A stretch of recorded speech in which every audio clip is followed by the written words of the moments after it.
இப்போ பார்த்தீங்கன்னா நல்லா வதங்கிருச்சு. ஸோ இந்த வதங்கின ஸ்டேஜில் வந்து நம்ம அரிசி களைஞ்ச தண்ணி எடுத்து வச்சுருக்கேன் பாருங்கள். அந்த தண்ணி தாங்க என்னமோ விழுந்துருக்குது, இலை மாதிரி தெரியுது.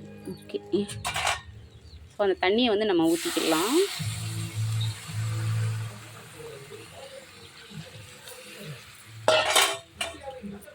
ஊற்றிட்டு லேசாக கிண்டி விட்டுருவோங்க.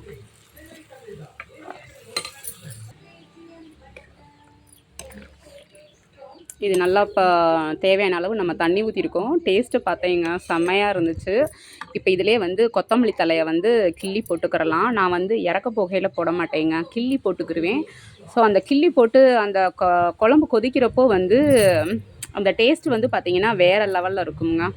அந்த கொத்தமல்லியோட டேஸ்டெல்லாம் அந்த கிரேவியில் இறங்கி சும்மா ஜூஸியாக சூப்பராக இருக்கும். இப்போ கடைக்கு யாரோ வந்திருக்காங்க, அவங்கள போய் கவனிச்சிட்டு அடுத்து நம்ம வந்துடுவோம். இப்போ நல்லா குழம்பு வந்து கூடி வந்துட்டு இருக்குது. ஸோ அந்த இதை வந்து போட்டுருவோம். இந்த கொத்தமல்லி தலையை போட்டாச்சு. ஸோ கொத்தமல்லி தலையை போட்டுட்டு இதை கிண்டி விட்டுறலாம். கிண்டிட்டு இப்போ மூடி வச்சுருவோங்க. அடுப்பு வேற எரியாமல் இருக்குது. ஸோ அவங்கள கொஞ்சம் எரிச்சு விட்டுக்குருவோம். அவ்வளோதாங்க. நீ அடுத்தது ரெடி ஆயிடுச்சுன்னா உங்களுக்கு ரெடி ஆனதுக்கப்புறம் உங்களுக்கு காட்டுறேன். இதை பாருங்களேன், இது ஏதோ டிஸ்பிளேயில் இருக்கிற மாதிரியே இருக்குல்ல, அழகாக இருக்குது. அதாவது பாட்டிலாக இதை வந்து எடுத்தால் கீழே போட்டுருவேன் அப்படின்னு சொல்லிட்டு என்ன பண்ணுவேன், நான் எப்போயுமே இந்த மாதிரி தான் நான் இது வந்து ஜாக்கிரதையாக தான் ஹேண்டில் பண்ணுவேன். ஸோ இந்த பவுலில் வச்சு 3 கொண்டு வந்தேன். பார்க்கவே அழகாக சூப்பராக இருக்குங்க. இது கிராம்பு, அன்னாச்சிப்பூ, ஏலக்காய், டிஸ்பிளே சோப் பீஸ் மாதிரி அழகாக இருக்குல்ல. சரி, இது ரெடி ஆகட்டும், உங்களை அப்புறம் பார்க்குறேன். குழம்பு வந்து இறக்குற ஸ்டேஜ் ஆயிடுச்சுங்க. சூப்பராக ரெடி ஆயிடுச்சு. கொஞ்சம் அந்த இதில் கொடியடுப்பில் போட்டிருந்தேன்ல, அதில் முட்டையை எடுத்து வெந்ததுச்சு. அதுக்கப்புறம் இதில் போட்டிருக்கேன். நம்ம தோல் மட்டும் எடுத்து உரிச்சுக்கிறோம். சரி, இதை அந்த பக்கம் வச்சுட்டு நம்ம ரசத்தை தாளித்து வச்சிடலாங்க. சட்டி நல்லா காஞ்சிருச்சு. கடைக்கு ஆள் வந்துட்டாங்க, நான் அங்கே போயிட்டேன். ஸோ கொஞ்சமாக எண்ணெய் ஊற்றிக்கிட்டு கருவேப்பிலை போட்டுக்குருவோம். கருவேப்பிலையை போட்டு பார்த்திங்களா, சூடாக இருக்கவுமே நல்லா காஞ்சிருச்சு. கருவேப்பிலை போட்டுருவோம். கருவேப்பிலை வெடித்ததுக்கப்புறம் அந்த எடுத்து வச்சு அரைச்சி வச்சுருக்கிற இந்த மசாலா, அப்புறம் ஒரு பட்டை கிள்ளி வச்சுருக்கேன். ஸோ அதையும் போட்டு தாளித்து விட்டுறலாம். ரசத்துக்கு எல்லாம் அரைச்சி வச்சுருந்தேன். நான் வந்து ரசத்துக்கு வந்து சின்ன வெங்காயம் போடுவேங்க. சின்ன வெங்காயம், வெள்ளைப்பூடு, ஜீரகம், மிளகு, கருவேப்பிலைங்க போட்டு எல்லாம் அரைச்சிருவேன். அதுக்கப்புறம் தாளிக்கிறதுக்கும் கருவேப்பிலை போடுவேங்க. ஸோ இது நல்லா வதங்கிருச்சு. இது பார்த்திங்களா, ஒரே ஒரு தக்காளி தான் எடுத்து வச்சுருக்கேன், போதும். தக்காளி தங்க விலையாக இருக்குது, அதனால் ஒரு தக்காளி போதும், 2 பேர் தானே. ஸோ நல்லா வதங்கிருச்சு. அதில் வந்து நம்ம தக்காளி, கொத்தமல்லி எல்லாம் கசக்கி வச்சுருந்தோம், போட்டு அதை வந்து போட்டிருக்கேங்க. நீ அவ்வளோதாங்க.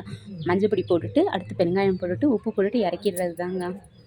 அதுக்குள்ளே போய் இந்த இடம்லாம் கொஞ்சம் இதாக இருக்குது, அதை போய் க்ளீன் பண்ணிவிட்டு வந்துடுறேன்.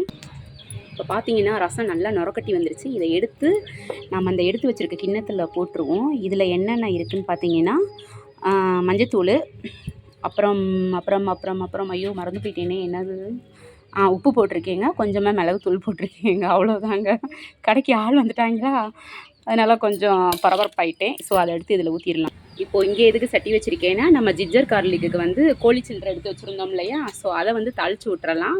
வாங்க அதை போய் கழுவிட்டு வந்துடுவோம். சட்டி காயுது. இப்போ லேசாக வந்து கொஞ்சமாக எண்ணெய் ஊற்றிக்கிடுவோம். அவங்களுக்கு மசாலா இருந்தாலே போதுங்க, அதுவும் சிக்கன் இருந்தாலே அதுவே வாடையை பிடிச்சிக்கிடுவாங்க. ஓகே, அது காயட்டும். அடுத்து இப்போ சிக்கனை கழுவிட்டு அதில் போட்டு பரட்டிட்டு பார்க்கலாம். இதில் பார்த்தீங்கன்னா சிக்கன் மசாலாவும் சிக்கன் 65யும் போட்டு மசாலாவும் போட்டிருக்கேங்க. ஸோ அவ்வளோதான். இது நல்லா பரட்டி வந்ததுக்கப்புறம், பச்சை வாசனை போனதுக்கப்புறம் கொஞ்சமாக அதில் தண்ணி ஊற்றிக்கிடலாம். நம்ம வேணுங்கிற அளவு கிரேவி வச்சுக்கிடலாம்ங்கிறதுக்கு நான் இப்போ 1 கிளாஸ் தண்ணி ஊற்றிருக்கேன். ஸோ அது நல்லா கொதிக்கட்டும். அதுக்குள்ளே இந்த இடத்தெல்லாம் க்ளீன் பண்ணிவிட்டு அவ்வளோதாங்க, ஓவரால் சாப்பாடு முடிஞ்சிருச்சு.